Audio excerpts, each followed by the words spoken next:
Dia akan diberikan rezeki oleh Allah dengan jalan yang tidak disangka-sangka. Rezekinya datang dengan cara yang tidak disangka-sangka. Gajinya mungkin kecil, tapi penghasilannya gede. Kan itu yang penting. Gaji dan penghasilan kan lain tuh. Boleh jadi gaji kecil, asal penghasilan gede, kan nikmat hidup itu. Nah, penghasilan ini ada yang bisa kita perkirakan. Bisa kita perkirakan. Misalnya gaji itu tadi. Kalau saya kerja, gaji saya begini. Ada rezeki yang masuk min haitsu la yahtasib. Tidak kita sangka-sangka. Tidak kita duga-duga. Tahu-tahu ada saja rezeki. Datang orang, bawa persoalan yang mendatangkan hasil. Sebab rezeki, jodoh, maut memang seperti bayangan. Kita uber-uber dia lari, kita diem dia diem. Kan gemes ini tuh. Bayang-bayang itu begitu. Kita kejar, dia lari. Rezeki juga begitu. Kita diem, dia diem. Setengah mati yang namanya rezeki kita cari, kita uber. Ngobek sampai ratusan bohong kita kerjain. Tapi memang belum waktunya, ya sulit untuk tembus. Tapi kadang-kadang giliran kita nongkrong di rumah, datang orang bawain rezeki. Itulah yang namanya rezeki. Tapi ini untuk orang yang bertakwa. Kalau tidak punya kredibilitas takwa, jangan lalu pakai ayat ini. Diberikan Allah dengan rezeki dengan jalan yang tidak disangka. Kan ada ayatnya dah. Kita mah manteng aja di rumah dah. Ntar juga tuh rezeki datang. Ini fasilitas yang diberikan kepada orang yang wa may yattaqillah, bertakwa kepada Allah, yarzuqhu min haitsu la yahtasib, diberikan rezeki dengan cara yang tidak disangka-sangkanya. Maka kadar ketakwaan jangan membuat kita buruk sangka. Tuh orang ya nggak kemana-mana, duitnya ada aja. Kalau dia takwa, Allah berikan jalan keluar. Yang lantas ngelihat kiai orangnya ahli ibadah, ilmunya tinggi, akhlaknya luar biasa, takwanya tinggi, rezekinya lancar, lalu husnuzon nih kiai nggak kemana-mana, duitnya banyak, miara tuyul kali ini. Itu termasuk jaminan Allah yang masuk kategori min haitsu la yahtasib.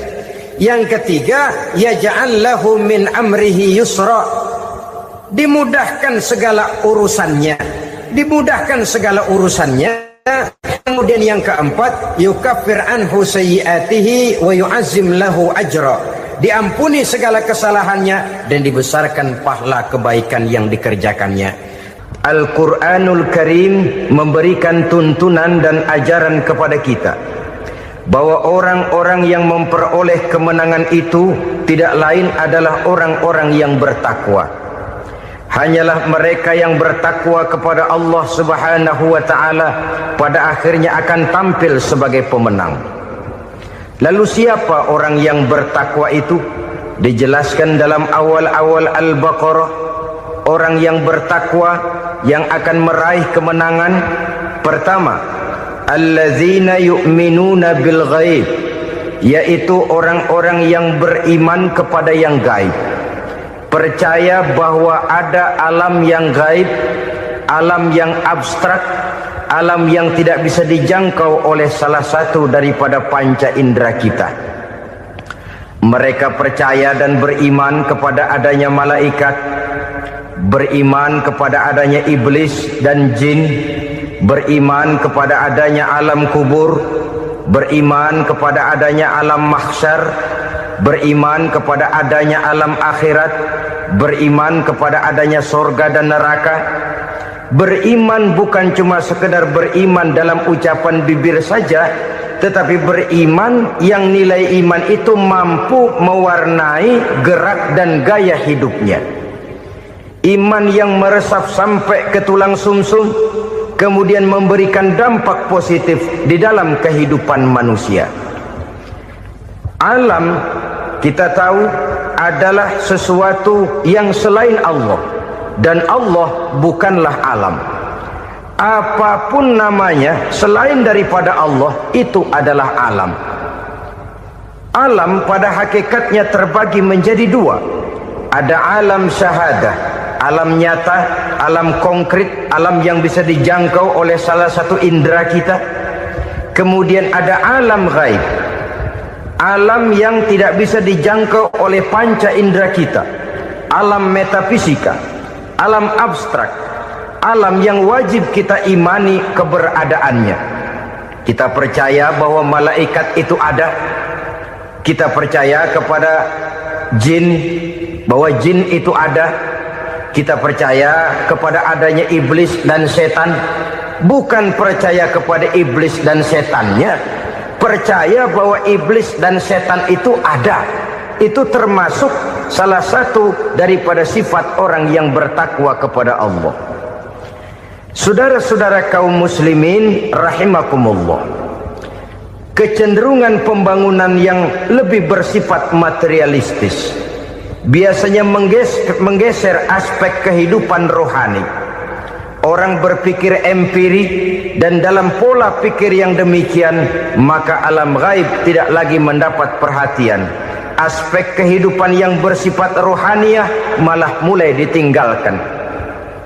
Akibatnya terjadilah kepincangan di dalam kehidupan kita. Pernah ada satu pengalaman pribadi dalam perjalanan kembali ke tanah air. Dalam pesawat di sebelah kanan saya duduklah seorang Jerman namanya Heiner Simonsen. Iseng saya ajak kenalan, saya ajak ngobrol, saya tanya dia. Saya bilang, Mas Heiner ini, kalau pesawat yang kita tumpangi ini jatuh ke bawah, kira-kira apa yang bakal terjadi, Mas? Dia bilang, kita semua akan mati. Begitu? Iya. Oke. Apa itu mati? Tanya saya. Dia bilang, untuk tahu apa itu mati, kita harus tahu lebih dahulu apa itu hidup. Saya pikir nih bule bisa ngomong juga. Baiklah kata saya. Apa hidup menurut Anda itu?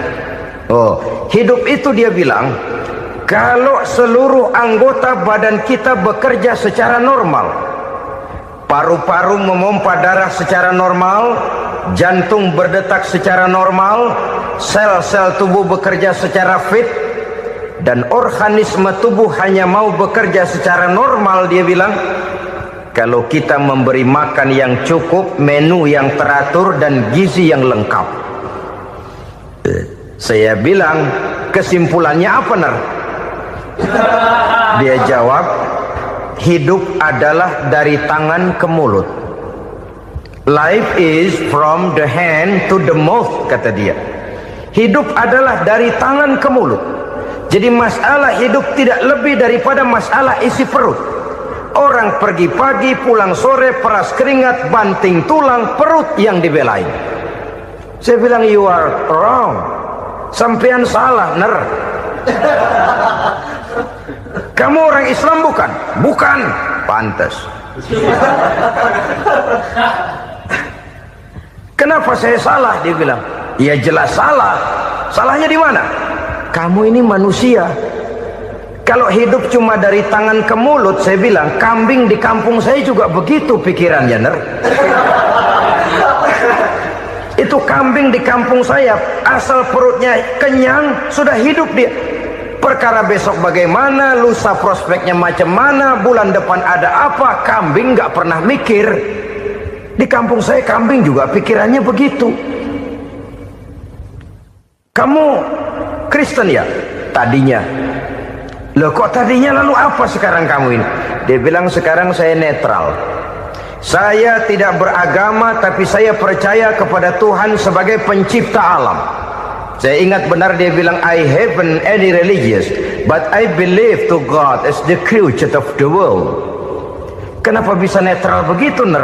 Habis saya bingung katanya. Islam bilang Islam baik, Kristen bilang Kristen baik, Hindu Buddha bilang Hindu Buddha baik, semua agama baik. Saya netral sekalian, nggak beragama. Yang penting saya percaya kepada Tuhan. Saya bilang, Ner, kamu ini kayak orang mau beli celana, lalu bingung, yang satu bilang Levi's bagus, yang satu bilang Blue Jean hebat, yang satu bilang Wool England hebat.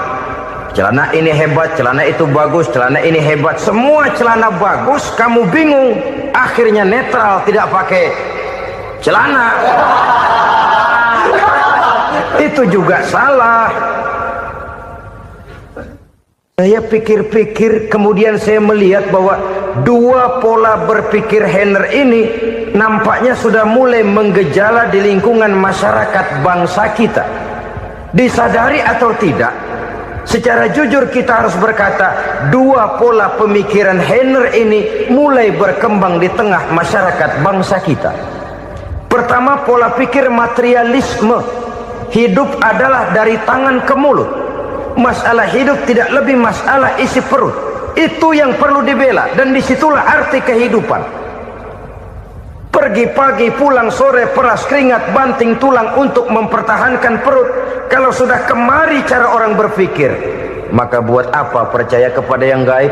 Untuk apa sholat? Untuk apa puasa? Untuk apa zakat? Untuk apa menghadiri majelis taklim? Tanpa kepercayaan kepada yang gaib, hidup berjalan menurut alur empiris dan materialis. Kalau sudah ke sana cara orang berpikir, biasanya orang lalu cenderung menghalalkan segala cara. Hanyalah orang yang percaya bahwa akhirat ada. Hanyalah orang yang percaya bahwa alam kubur itu ada. Hanyalah orang yang percaya bahwa malaikat itu ada, hidupnya akan lebih terarah dan terkendali. Karena kepercayaan kepada yang gaib, yang merupakan fase daripada kehidupan setelah hidup yang sekarang ini, mewarnai gerak pribadi seseorang di dalam dia melakukan kegiatan hidupnya. Pola berpikir materialisme, disadari atau tidak, mulai menggejala di lingkungan masyarakat bangsa kita. Hidup tidak lebih dari urusan tangan ke mulut, mulut ke tangan, tangan ke mulut. Asal perut sudah kenyang, hiduplah sudah. Perkara bagaimana prospek hari yang akan datang, bagaimana akhirat, tidak jadi persoalan. Ini yang oleh Nabi diperingatkan, ad-dunya sijnul mu'min wa jannatul kafir. Dunia adalah penjara bagi orang beriman dan surga bagi orang kafir. Dulu di zaman Belanda hadis ini pernah disalah tafsirkan, disalah artikan, digunakan sebagai senjata untuk mengkebiri dan membuat impoten umat Islam. Sudahlah umat Islam gak usah macam-macam, kata Belanda. Dunia ini kan penjara buat orang Islam, surga buat orang kafir. Di penjara jangan bertingkah.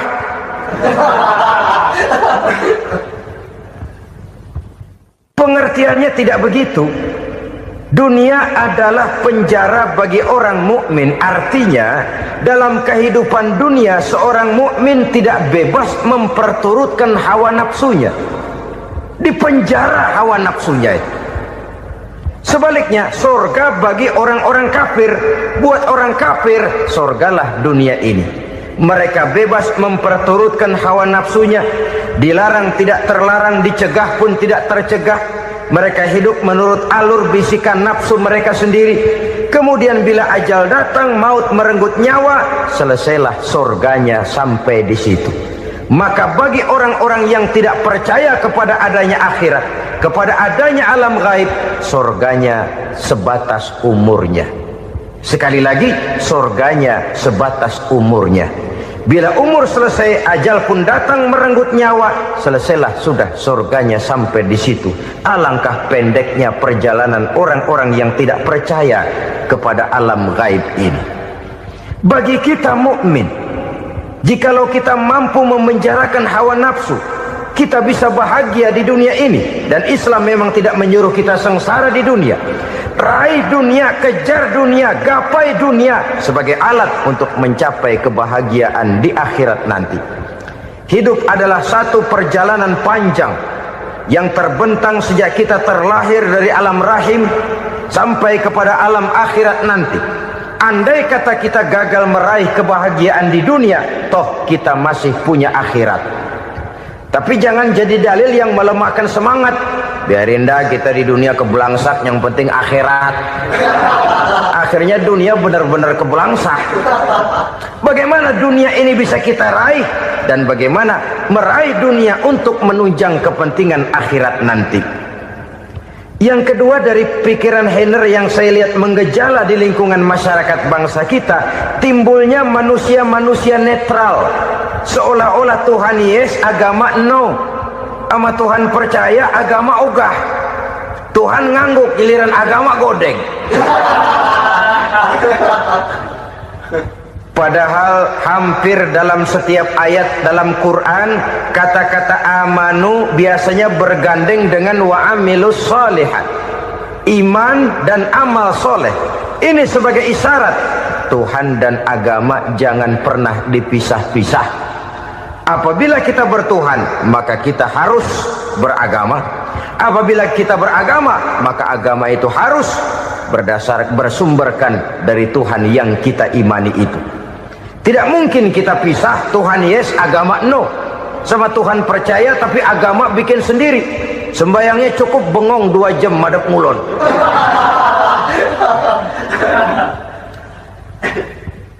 Saudara-saudara kaum muslimin rahimakumullah. Jadi dengan demikian, agama yang kita akui merupakan unsur mutlak di dalam pembangunan sekarang ini, merupakan bagian dari kehidupan yang menuntun kita bahwa di balik alam nyata ini, di balik alam syahada ini ada alam gaib. Dan mudabbir, murabbi, yang mengatur, yang menguasai, yang memelihara baik dia alam nyata, baik dia alam gaib, tidak lain adalah Allah Subhanahu wa taala. Di sana ada satu super power, satu maha kekuatan yang kita perlu bersandar kepadanya. Sebagai makhluk nyata yang hidup di alam nyata, berbuatlah secara nyata sebagaimana harusnya kita berbuat. Karena Islam jelas bukan agamanya orang pemalas. Islam jelas bukan agamanya orang yang mengajarkan setelah selesai sholat boleh duduk, nggelenggem ayam-ayam, ndelohom, menghitung bintang di langit sambil menunggu keajaiban. Tidak. Islam adalah agama yang mengajarkan apabila sholat sudah selesai kamu kerjakan, bertebaranlah di permukaan bumi, cari karunia Tuhanmu. Jangan hidup berpangku tangan menunggu keajaiban, karena hidup bukan undian. Jangan berharap untung besar tanpa mau peras keringat.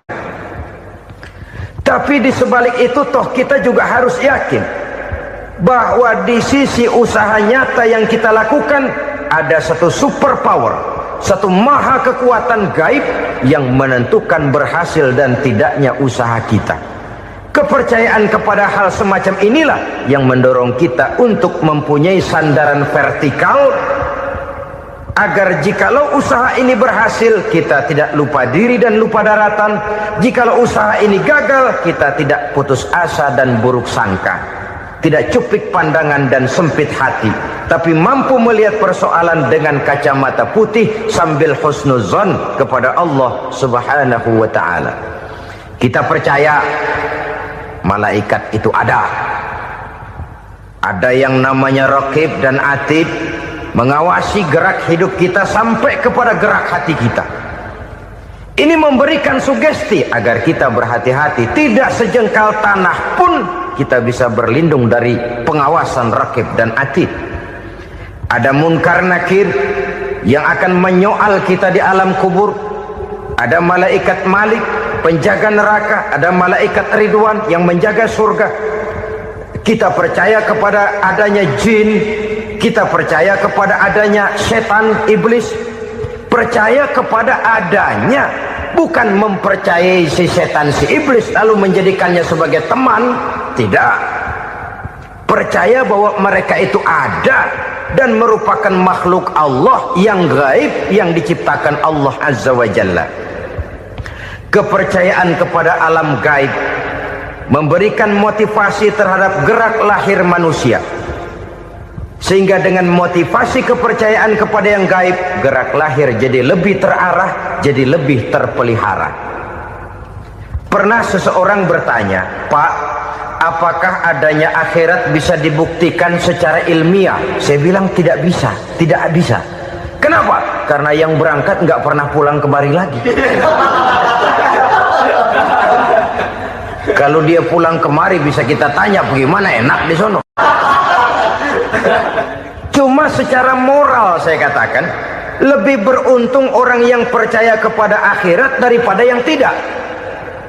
Sekarang saudara percaya akhirat ada, lalu saudara baik-baik di dunia, sholat, puasa, zakat, menolong orang lain, menebarkan kebajikan.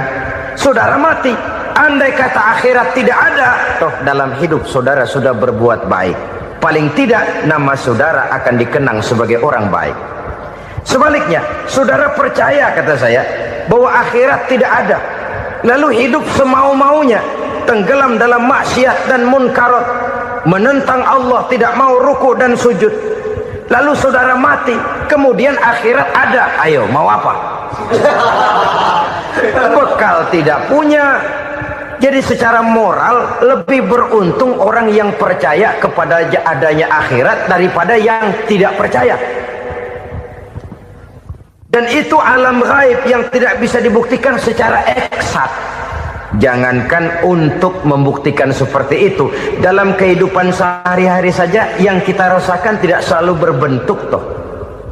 Angin, bagaimana sih bentuknya angin? Kita tidak tahu. Merah, buktinya kalau dikerok merah. Yang merah itu kulit, yang kulit kita bukan anginnya. Sakit, rasa sakit itu ada, tapi bagaimana bentuk sakit kita nggak pernah tahu.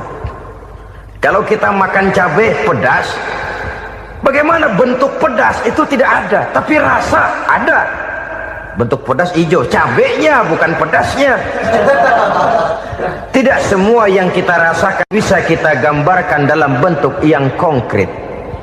Oleh karena itu, sekali lagi bahwa kepercayaan kepada alam yang gaib mampu memberikan satu sugesti yang menata kehidupan seseorang lebih lurus, lebih terarah, dan lebih terkendali. Maka wajar kalau kepercayaan kepada yang gaib mengantarkan seseorang untuk meraih kemenangan. Kenapa? Dia percaya kepada yang gaib, bahwa akhirat ada, bahwa alam kubur ada, bahwa pertanggungan jawab itu ada. Maka dia lalu tidak hidup saenae udele dewe gitu loh. Tidak hidup menurut seleranya sendiri, terarah, teratur. Ini cirinya yang pertama. Orang bertakwa yang akan meraih kemenangan, mereka beriman, mereka percaya kepada yang gaib. Bahkan hal-hal konkret saja selalu berangkat dari yang gaib. Saudara-saudara, para remaja, para pemuda sekarang ini tidak pernah tahu toh siapa yang akan jadi teman hidup saudara. Kita bisa saja ngerancang, mentargetkan, tapi toh akhirnya yang namanya jodoh bukan kekuasaan kita. Rezeki di luar kemampuan kita. Begitu juga ajal. Maut, jodoh, ajal adalah contoh-contoh konkret bahwa pada akhirnya yang gaiblah yang menentukan. Bertahun-tahun ngelancong, emang jodoh seret nggak jadi.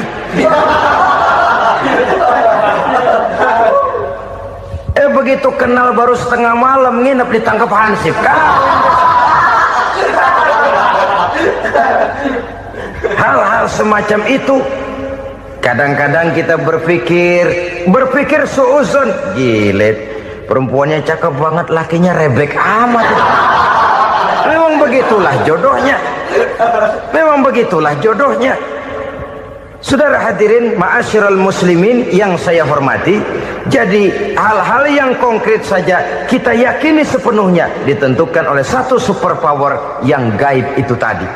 Dari sanalah segala ketentuan itu berangkat dan kesanalah segalanya akan kembali. Maka kepercayaan kepada yang gaib meluruskan gerak hidup seseorang dan itu akan mengantarkan dia kepada meraih kemenangan. Satu. Yang kedua, wa yuqimuna shalah. Orang bertakwa yang akan meraih kemenangan itu adalah orang-orang yang mendirikan sholat.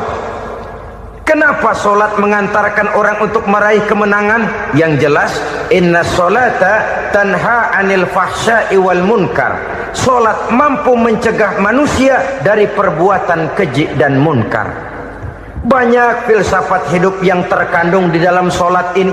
Sejak kita wudhu sampai kita menghadap ke arah kiblat, sampai kita melakukan gerak-gerak solat, bacaan-bacaan yang ada di dalam solat, lalu sampai kepada mengucapkan salam.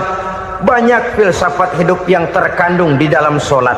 Umpamanya saja, setelah takbiratul ihram, mulai kita dengan solat dalam posisi berdiri. Diajarkan dalam kitab-kitab fikih agar kita melihat ke arah tempat sujud. Ini kan filsafat kehidupan. Kalau kamu solat dalam posisi berdiri, lihat tempat sujud. Jangan solat mata jelalatan, sebab nanti bisa mengurangi kekhusyuan. Jadi wajar kalau yang dikatakan bahwa yang paling afdol adalah soft yang di depan. Kenapa? Secara harfiah pengertiannya akan lebih mengundang kekhusyuan. Kenapa? Kalau kita di soft paling depan di masjid umpamanya paling banter, kita lihat tembok. Tapi kalau kita soft di tengah atau di belakang, orang-orang di depan kita pun akan kelihatan. Yang bajunya loreng, yang bajunya genggang, yang bajunya macam-macam. Kita lihat, kadang-kadang kita pikirin, ada yang bajunya bolong. Kita sholat tapi dalam hati, nih orang bajunya robek, yang nggak tahu apa. Ada saja hal-hal yang mengusik kekhusyuan kita. Oleh sebab itu diajarkan dalam posisi berdiri, lihat, arahkan pandangan matamu kepada tempat sujud. Ini kan filsafat kehidupan. Maksudnya apa? Kalau lagi diri, lihat dong tempat sujud. Kalau udah di atas, ingat dong sama yang bawah. Kalau sudah tinggi, ingat dong dari mana kamu berangkat.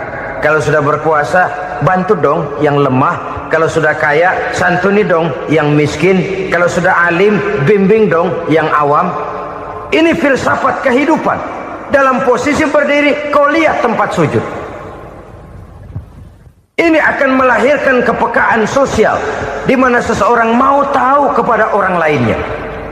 Bagaimanapun kaya kita, tinggi pangkat dan jabatan kita, jikalau hidup hanya untuk kepentingan perut sendiri saja, rasanya belum membawa manfaat di dalam kehidupan kita. Tapi efek yang tertinggi sesungguhnya, solat mencegah manusia dari perbuatan keji dan munkar. Perbuatan keji dan munkar, walaupun kelihatannya mendatangkan uang, membawa keuntungan, tapi itu keuntungan semu, keuntungan sementara. Dengan menipu orang lain kita bisa dapat untung, tapi tidak membawa berkah. Dan itu adalah kerugian besar dalam kehidupan kita. Maka untuk meraih kemenangan, harus dimulai dengan membentuk kepribadian yang tegar, memiliki sandaran vertikal yang langsung kepada Allah Subhanahu wa ta'ala. Dan itu hanya bisa kita tempuh melalui jalur ibadah formal yang sudah ditentukan Allah, yakni solat yang 5 waktu.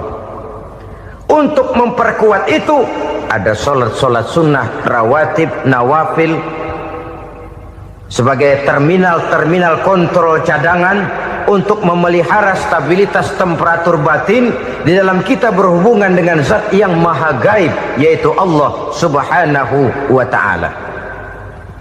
Orang sering bertanya, Pak, itu tetangga saya nggak sholat, duitnya nggak habis-habis, Pak. Nggak sholat tapi mobilnya tambah terus. Nggak sholat tapi usahanya makin maju. Tapi di sisi lain ada orang yang rajin sholat, rezekinya butak bener. Anaknya mana kurus, mana korengan. Saudara hadirin ma'asyiral muslimin rahimakumullah. Harus saya katakan bahwa solat memang bukan untuk cari duit. Solat adalah sandaran vertikal kita kepada Allah. Sedangkan soal rezeki itu berkaitan dengan sifat Allah maha pengasih dan maha penyayang. Allah maha pengasih, siapapun dikasih kalau mau usaha. Allah maha penyayang, tidak semua orang disayang oleh Allah Azza wa Jalla. Dan belum tentu banyak harta itu merupakan nikmat. Mungkin juga istidraj. Artinya istidraj itu dikasih tapi diambulin, kalau bahasa Betawinya itu. Dikasih tapi diambulin, itu bukan merupakan nikmat sesungguhnya, lebih merupakan azab dari Allah Subhanahu wa ta'ala.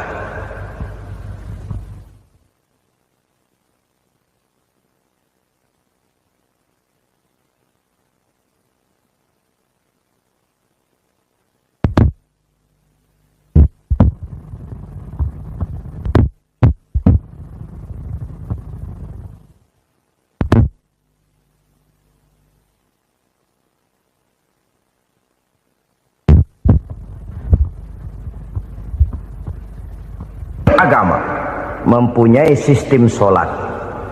Dan kita umat Islam telah dituntun oleh Allah Subhanahu wa ta'ala yang wajibnya 5 kali dalam sehari semalam mendirikan sholat. Dan itu tentu berada dalam jangkauan kemampuan manusia. Pada awalnya barangkali kita memang merasa sholat itu satu kewajiban, tapi semakin kita hayati makna, manfaat dan filsafat yang terkandung di dalam ajaran sholat, semakin sampai kita kepada keyakinan bahwa sholat adalah keperluan kita. Sehingga pada waktu tertentu dinilai puncaknya, kita tidak lagi akan berkata saya wajib sholat, tapi kita akan berkata saya perlu sholat. Kalau kita sudah merasakan itu adalah keperluan kita, nah di sanalah kita baru akan merasakan ruginya kalau hal itu tidak kita laksanakan. Sepanjang kita masih berkata saya wajib sholat, kita akan lebih merasakan dia sebagai beban ketimbang sebagai keperluan. Yang jelas Allah tidak memerlukan ibadah yang kita laksanakan ini. Dengan kata lain, andai kata satu dunia penuh ini orang tidak ada yang sholat satu pun, Allah tidak akan turun dari jabatan Tuhan. Jangan lalu berpikir kalau kita ngambek se-RW kagak sembahyang Tuhan tekor kali ini ya. Tentu tidak. Itu perlunya kita, bukan perlunya Allah. Dan pada induknya kita akan berkata saya perlu agama. Kalau secara induk kita sudah memerlukan agama, maka konsep-konsep yang ada di dalam ajaran agama itu pun adalah juga merupakan keperluan kita. Baik dia bernama sholat, baik dia bernama puasa, baik dia bernama zakat, baik dia bernama haji, seluruhnya adalah keperluan kita. Dan sesuatu yang kita perlukan apabila tidak kita laksanakan akan melahirkan kerugian di dalam kehidupan. Jangan heran kalau kita membaca riwayat perjalanan hidup para salafus soleh, orang-orang soleh. Ada yang tahajud sampai 100 rakaat, ada yang sholat malam kakinya sampai bengkak. Kita sekalinya bengkak biri-biri. Ada yang sholat membaca surah dalam Al-Quran sampai khotam Quran. Kok mau? Mereka sudah merasakan itu keperluan. Itu saja soalnya. Suatu saat pun jikalau kita merasa bahwa itu keperluan saya, kita pun akan melaksanakan seperti itu. Keperluan saya dalam kehidupan. Inilah yang kedua. Yang ketiga, orang bertakwa yang akan meraih kemenangan itu, wa mimma razaqnahum yunfikun. Mereka membelanjakan sebagian daripada rezeki yang diberikan Allah kepada mereka. Mereka infakkan di jalan Allah. Ada satu dialog menarik. Satu hari seorang anak muda bertemu dengan seorang kakek-kakek yang sudah dikenalnya baik. Bertanyalah anak muda ini, "Kek, umur kakek berapa tahun?" 15 tahun, kata si kakek. "Anak kakek berapa orang?" 1. "Harta kakek berapa banyak?" 15 juta. Si anak muda ini bengong. Lalu protes, "Kok kakek bohongin saya?" "Kenapa?" "Saya tahu umur kakek 70 tahun. Kenapa ngaku 15? Saya tahu anak kakek 5. Kenapa bilang 1? Saya tahu kakek miliuner, miliaran uang kakek. Kenapa ngaku cuma 15 juta? Begini, kata si kakek tadi. Benar, umur saya 70 tahun. Tapi dari umur yang 70 tahun itu baru 15 tahun terakhir ini saya merasakan ibadah kepada Allah. Meninggalkan maksiat, jauh dari segala macam munkarat. Maka yang 15 tahun inilah yang benar-benar saya rasakan sebagai umur saya. Benar anak saya 5, tapi yang 4 susah diatur. Cuman 1 rasanya nih yang bakal jadi si buah hati belahan jantung pelanjut cerita penerus sejarah. Cuma 1 ini yang saya harapkan yang akan jadi anak soleh, yang akan membuat saya menerima pensiunan pahala. Kalau yang 4 apek dah, nggak ada harapan. Yang satu nyekek botol mulu. Oh begitu, iya. Lalu kenapa kakek bilang harta kakek cuma 15 juta padahal saya tahu kakek uangnya miliaran, depositonya banyak? Ya karena 15 juta itulah yang saya ingat yang pernah saya belanjakan di jalan Allah. Saya merasa itulah harta saya yang sebenarnya. Yang miliaran yang saya simpan di bank kelak kalau satu saat saya mati akan jadi rebutan di antara anak-anak saya. Iya kalau anak saya soleh kayak yang satu ini. Kalau yang 4 tadi udah tulen dia bakal berantem dah berebut tuh. Jadi 15 juta yang saya belanjakan di jalan Allah inilah yang saya merasakan benar-benar harta saya yang sesungguhnya. Dialog ini patut menjadi bahan renungan kita bersama. Diberikan kita umur 40, 50, 60, 70, 80. Berapa tahun dari umur yang diberikan itu yang jalan mulus, yang kita gunakan untuk melaksanakan ibadah? Banyak harta kita simpan di bank, di lemari, di dompet, di tas. Tapi berapa yang sudah kita depositokan di jalan Allah yang akan menemani kita di hari kita kembali nanti? Maka orang bertakwa yang akan meraih kemenangan, wa mimma razaqnahum yunfikun, mereka membelanjakan sebagian dari rezeki yang diberikan Allah di jalan Allah subhanahu wa ta'ala. Ma'asyiral muslimin rahimakumullah. Zahirnya memang kita memberikan kepada orang lain, tapi hakikatnya kita menyimpan untuk diri kita sendiri. Kita memberikan kepada yatim piatu 25.000. Zahirnya kita memberikan si yatim, hakikatnya kan kita cuma nyimpan. Saya berikan, titip kepadamu, ini untuk saya di akhirat. Kau boleh belikan baju, kau boleh belikan untukmu makan, kau boleh bayarkan sekolahmu. Ini untuk saya. Hakikatnya kita nyumbang masjid 1 juta, zahirnya kita berikan kepada panitia masjid, tapi hakikatnya kan cuma titip 1 juta ya untuk saya di alam kubur nanti. Silahkan kau boleh belikan semen, ini uang, belikan besi, belikan pasir. Saya cuma sekedar titip untuk kepentingan saya. Hakikatnya kita cuma sekedar menitip. Sebagaimanapun pada hakikatnya, apapun yang kita miliki dalam kehidupan kan cuma sekedar hak guna pakai, bukan hak milik mutlak. Harta kita, rumah kita, kendaraan kita, kebun kita, pabrik kita, hak guna pakai saja. Hak milik mutlak cuma untuk Allah subhanahu wa ta'ala. Saudara-saudara kaum muslimin rahimakumullah, ini yang ketiga. Kemudian yang keempat, orang-orang bertakwa yang akan meraih kemenangan, allazina yu'minuna bima unzila ilaika, mereka yang beriman, mereka yang percaya kepada apa yang telah diturunkan kepadamu Muhammad, ay Al-Quran, yakni Al-Quranul Karim. Setelah percaya kepada yang gaib, mendirikan solat, kemudian menginfakkan sebagian dari rezeki yang diberikan Allah, mereka juga lalu percaya kepada yang diturunkan terhadap Nabi, yaitu tidak lain Al-Quranul Karim.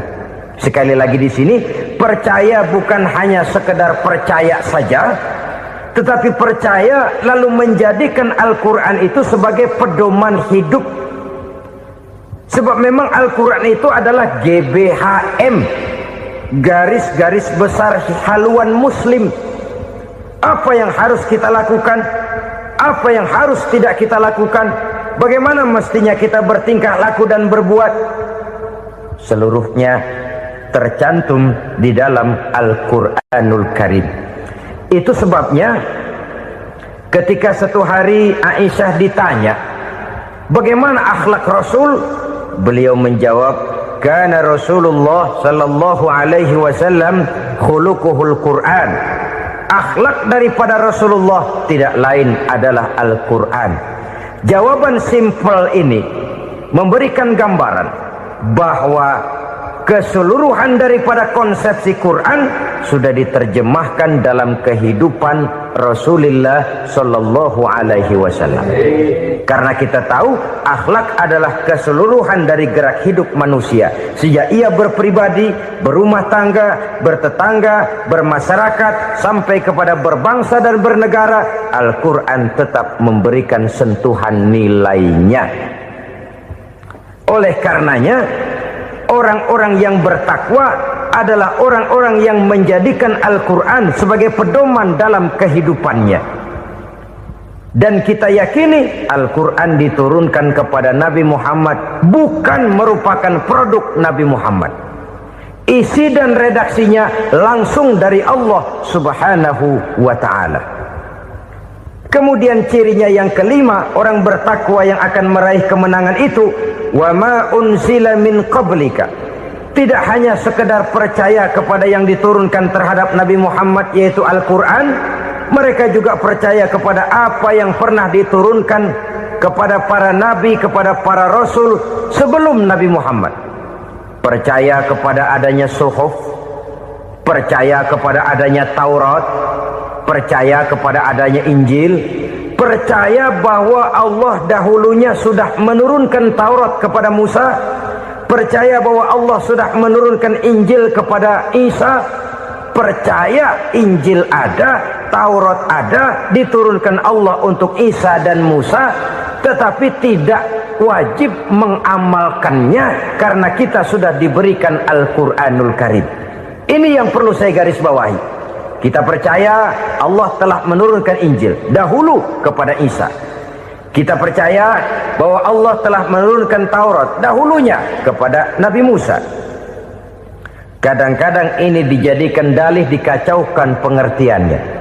Quran saja mengajarkan bahwa orang yang bertakwa harus percaya kepada Injil, maka pakailah Injil. Apalagi kalau ayat sebelumnya ditilap, dihapus, dihilangkan, Injilnya yang ditekankan, maka akan terjadilah penekanan yang salah arah. Karena salah arah akhirnya bisa merusak dan menghancurkan akidah. Ketika Rasul suatu saat pernah ditanya orang, "Ya Rasul, bagaimana sikap kita sebagai muslim terhadap Injil yang ada sekarang?" Beliau menjawab, "La tukadzibuhu jami'an wa la tusaddiquhu jami'an." Jangan didustakan seluruhnya, jangan juga dibenarkan semuanya.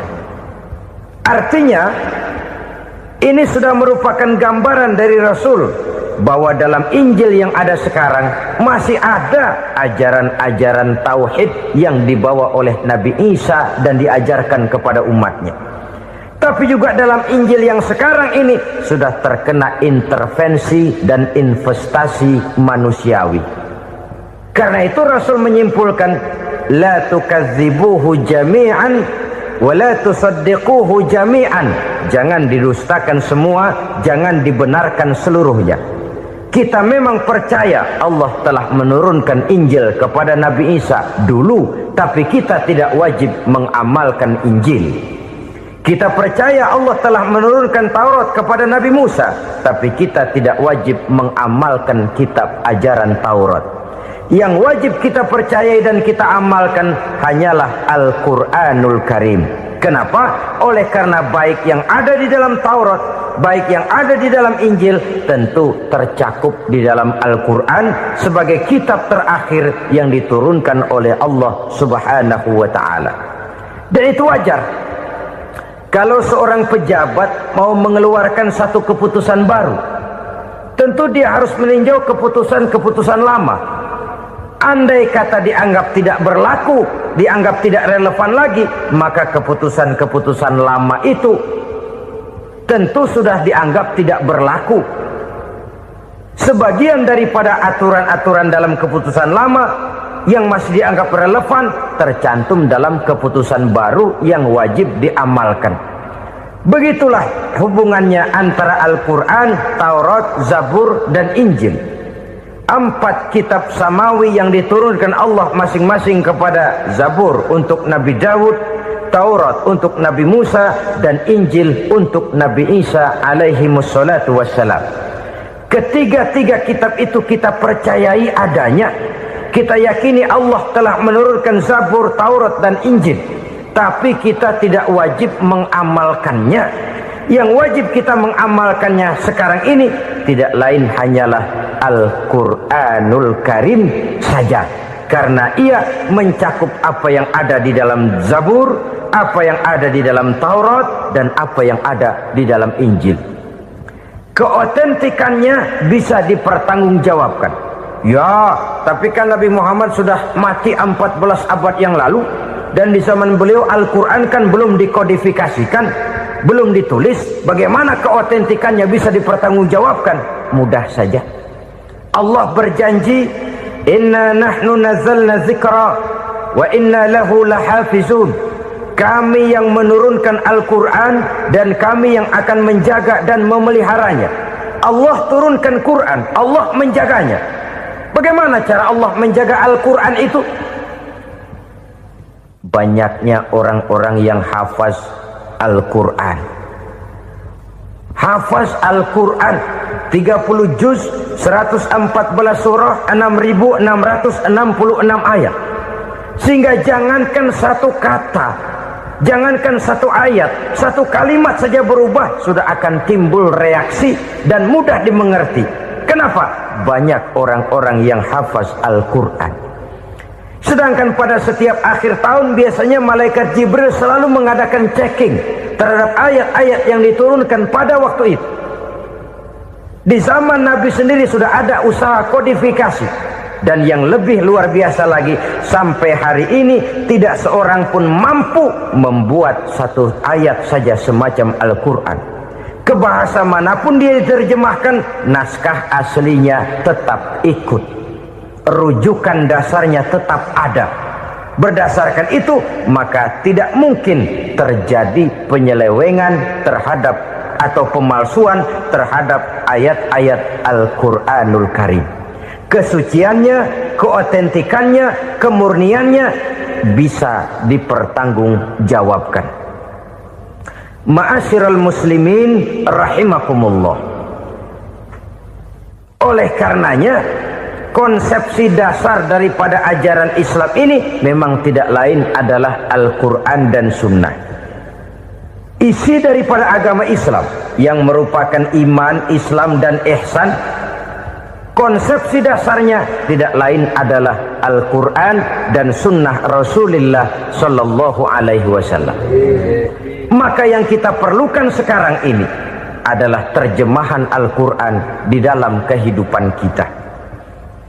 Dengan demikian, maka gaya kehidupan yang lebih Qurani itulah yang kita dambakan. Kita perlu memang terjemahan Quran dalam bahasa Inggris, dalam bahasa Belanda, dalam bahasa Jepang, tapi yang lebih kita perlukan adalah terjemahan Quran di dalam kehidupan kita. Konsekuen, tidak memanipulasi, ringan sama kita jinjing, berat sama kita pikul. Jangan kalau lempengan ayat Quran tuh kira-kira enak diamalin, keras teriakan kita. Giliran kira-kira ayat Quran itu mukul kepala kita sendiri, diam kita. Itu ciri yang pernah disindir Allah dalam awal-awal Baqarah juga. Ciri beragamanya orang yang munafik. Kullama adha'a lahum masyawfih, kata Allah. Wa iza azlama alaihim qamu. Apabila terang mereka jalan, apabila gelap mereka berhenti. Artinya, kalau kira-kira di Islam nguntungin, rame-rame pada teriak Islam. Tapi ketika diminta untuk berjuang, ketika dituntut untuk berkorban, rame-rame mengundurkan diri. Nasib agama tidak ubahnya seperti daun pisang yang dikait orang di tepi jalan lantaran tak berpayung di ketika hari hujan. Manakala hujan usailah sudah, daun itu pun dicampakkan di tepi jalan, diinjak pula orang nan lalu. Artinya, orang menjadikan agama cuma sebagai lipstick, decoration only, tidak konsekuen. Hanya pada saat-saat kelihatannya Islam membawa keuntungan, rame-rame orang teriak-teriak tentang Islam. Tapi jikalau diminta berjuang, jikalau dituntut untuk berkorban, biasanya rame-rame juga mengundurkan diri. Jangan heran kalau mayoritas hitungan kita, tapi minoritas peranan kita. Kuantitas kita dalam jumlah, tapi dalam kualitas kita lebih sering jadi penonton daripada jadi pemain. Padahal itu sangat tidak boleh terjadi. Umat Islam di Indonesia harus bangkit. Umat Islam di Indonesia harus sadar akan keberadaannya. Tidak boleh hanya jadi penonton berpangku tangan, karena memang agama kita juga mengajarkan untuk konsekuen di dalam menjabarkan ajaran-ajaran daripada agama kita. Kita sering jatuh menjadi umat yang lemah oleh karena kita ini tidak pandai menggalang kebersamaan yang diakibatkan tidak konsekuennya kita. Diistilahkan bahwa umat Islam di dalam menggalang kebersamaannya itu harus seperti orang main sepak bola. Saudara-saudara kan tahu orang main sepak bola itu. Orang main sepak bola, kalau pertandingan belum dimulai sih silakan saja kumpul di luar lapangan, atur strategi yang baik. Tapi kalau pertandingan sudah dimulai, turun ke lapangan hijau, jangan kumpul terus. Ada sepak bola gotong royong, mundur-mundur rame-rame, depan ke depan kumpul melulu mainnya.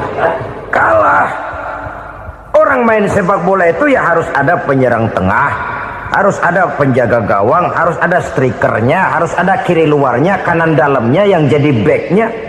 Posisi boleh bermacam-macam, tapi yang penting saling ngoper untuk menggolkan gawang lawan.